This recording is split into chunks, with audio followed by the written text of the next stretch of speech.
Hello and welcome to Cadence Design Systems Fidelity Tutorial Tuesday, where we show you how to use a feature or demonstrate a technique in just a few minutes.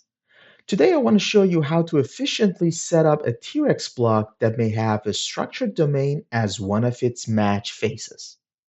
So I have an unstructured T-Rex block here that has already been set up. If I select it and go to Grid T-Rex, switch to the boundary conditions tab, you can see that on the bottom domain, I've applied the wall boundary condition with a wall normal spacing of 0.001. And then the four domains on the sides of this block that are perpendicular to that wall boundary are of type match. And in the T-Rex tab, you see that we have the push attributes checked on with a growth rate of 20%, which means if I switch to the solve tab and initialize this block, you see what happens. If I examine the cells on the inside and do a cut, you can see that we grew T-Rex layers off of that wall boundary, but those T-Rex layers are now imprinted on those side domains that were of type match. So that's how the wall match combination would work in the T-Rex block. Now, if I now select this other block that I have here, and for this other block, it's basically set up in a very similar way. If I go to Grid T-Rex on the Boundary Conditions tab, again, you can see that the wall boundary is applied to the bottom domain, and then the sides are of type match. But one of these domains on the side is actually a structured domain. So you can actually see that this domain on the side, it's an 11 by 11 structured domain. So what happens when you have a block like this? And before I move forward, let me show you that why it matters, because sometimes you might have this block next to a structured block, which means that that structured domain is basically shared by another block. And that's one instance that you might have a T-Rex block with one of its matched domains as a structured domain. So that's why this matters.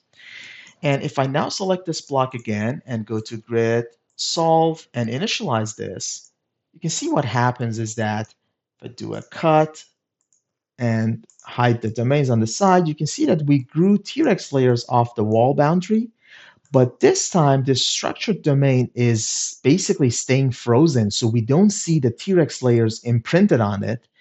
And you can also see there's a warning message here saying that structured domains are not eligible for match cell replacement. So this is by design because the structured domains during T-Rex block initialization will be treated as frozen. So how do we get around this? Just the way we get around this is that we need to basically set that structured domain up before we initialize the block. And how do we do that?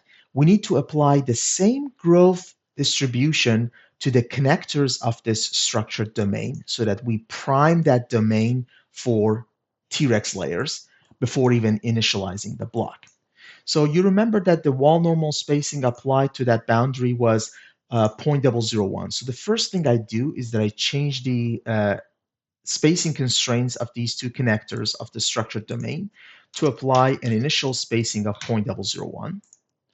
But then what I also need to do is to apply the growth distribution to these two connectors. So I select the connectors and go to Grid Distribute, switch to the Functions tab.